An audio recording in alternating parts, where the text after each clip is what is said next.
قابل احترام پیغام الہی کے سچے قدردان طالبات و طالبین قرآن، السلام علیکم ورحمۃ اللہ وبرکاتہ۔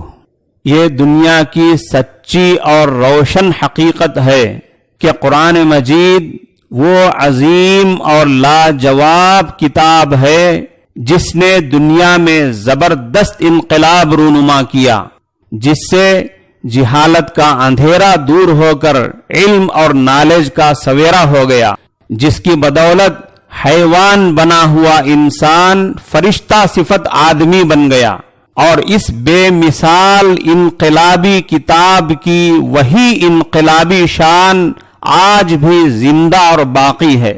اور جس طرح زمانے جاہلیت میں اس قرآن مجید سے انقلاب برپا ہوا، آج بھی ہمارے درمیان یہ کتاب عظیم ویسا ہی انقلاب پیدا کر سکتی ہے، مگر شرط یہ ہے کہ ہم اس کو پڑھیں، سمجھیں اور اس پر عمل کریں۔ تو چلیے پڑھنا شروع کیجیے۔ اعوذ باللہ من الشیطان الرجیم، بسم اللہ الرحمن الرحیم۔ وَقُلْنَا يَا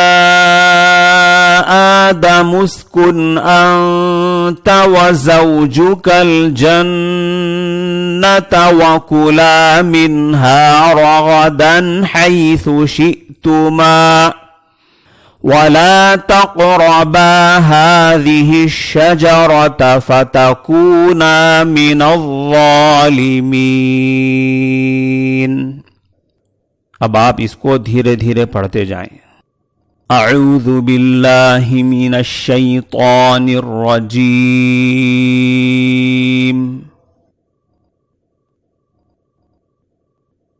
بسم اللہ الرحمن الرحیم۔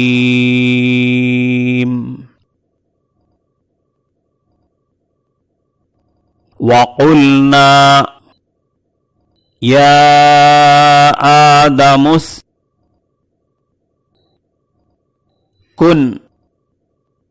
یا آدم اسکن انت وزوجک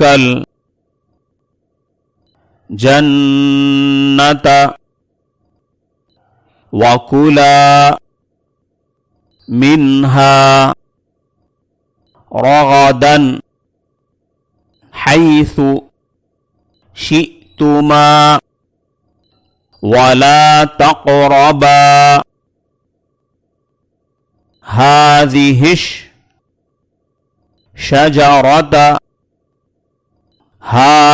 الشجرة فتكونا من الظالمین۔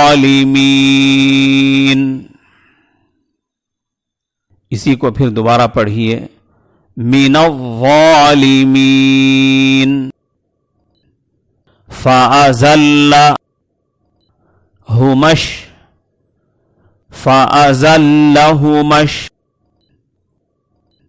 الشَّيْطَانُ، پھر دونوں کو ملا کر پڑھیے، فَأَزَلَّهُمَا الشَّيْطَانُ عَنْهَا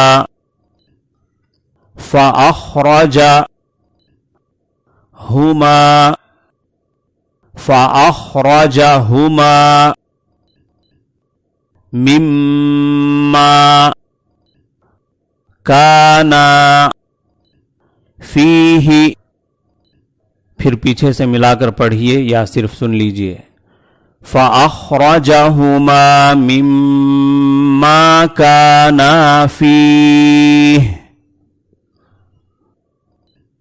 وَقُلْنَا اهْبِطُوا، دو لفظوں کو ملا کر پڑھیے، وَقُلْنَا اهْبِطُوا بَعْضُكُمْ لِبَعْضٍ عَدُوٌّ لِبَعْضٍ عَدُوٌّ وَلَكُمْ فِي الْأَرْضِ وَلَكُمْ فِي الْأَرْضِ مُسْتَقَرٌّ وَمَتَاعٌ، دونوں لفظوں کو ملا کر پڑھیے، مستقر ومتاع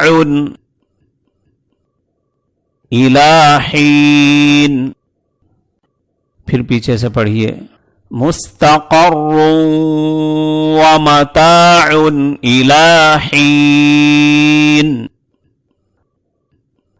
پھر دوبارہ مستقر ومتاع الی حین۔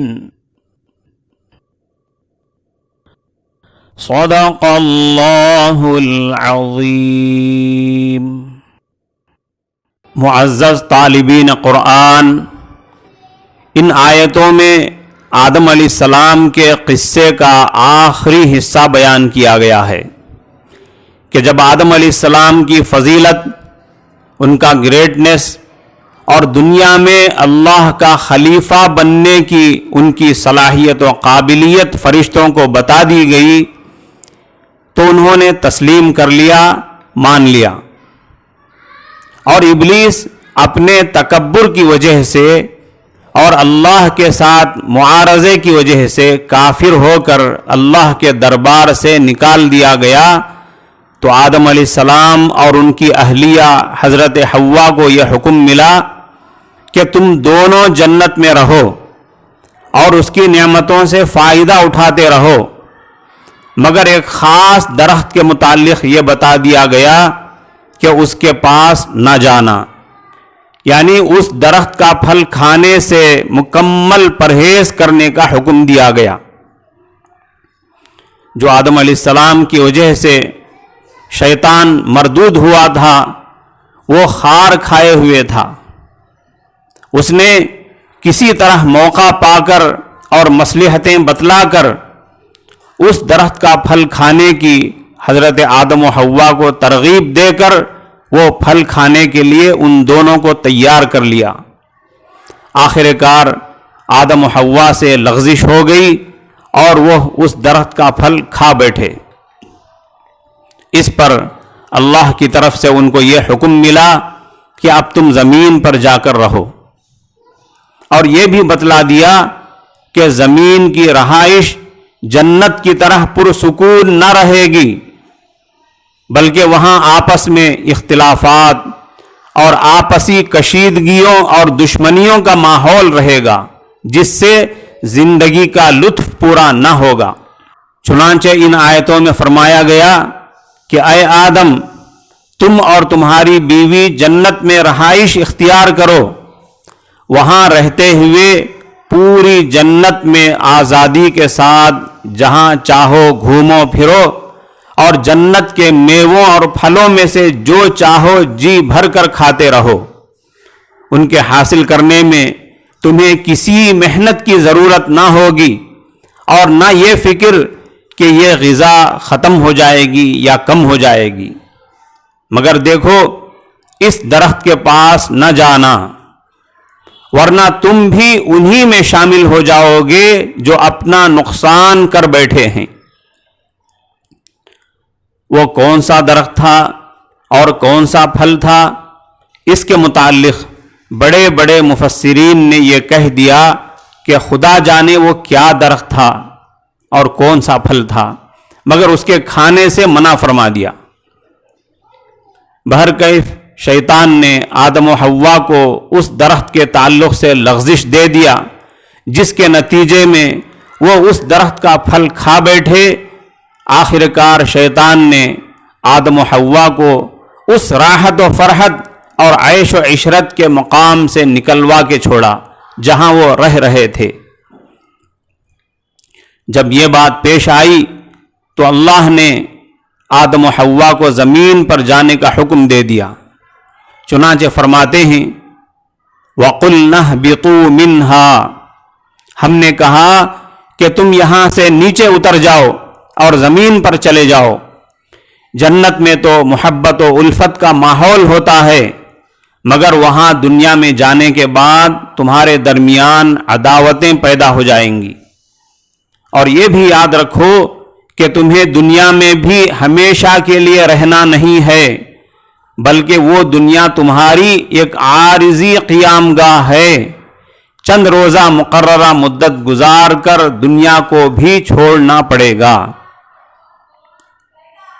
حضرات محترم، ان آیتوں سے ایک نصیحت یہ ملی کہ جب یہ دنیاوی زندگی صرف چند روزہ ہے اور اصل زندگی آخرت کی زندگی ہے جو پرماننٹ لائف ہے، تو اس کو یاد رکھنا اور اس کی تیاری میں لگے رہنا ہر ایک کے لیے ضروری ہے۔ صدق اللہ العلی العظیم۔ عظیم الشان اللہ تعالی نے اپنے کلام پاک میں جو کچھ فرمایا بالکل سچ فرمایا۔ معزز حضرات و خواتین، آخر میں آپ سے درخواست ہے کہ اپنے دوست و احباب کو بھی اس بابرکت قرآنی پروگرام سے استفادہ کرنے کی ترغیب دلائیں، ان کو اس کے سبسکرائبرز بنائیں، اس کو لائک کریں اور اس کی لنک کو زیادہ سے زیادہ شیئر کریں تاکہ قرآن کی عظیم اور مبارک خدمت کرنے والوں میں آپ بھی شامل ہو جائیں۔ اللہ تعالیٰ آپ کو دونوں جہاں میں خوش رکھے، آباد رکھے۔ السلام علیکم ورحمۃ اللہ وبرکاتہ۔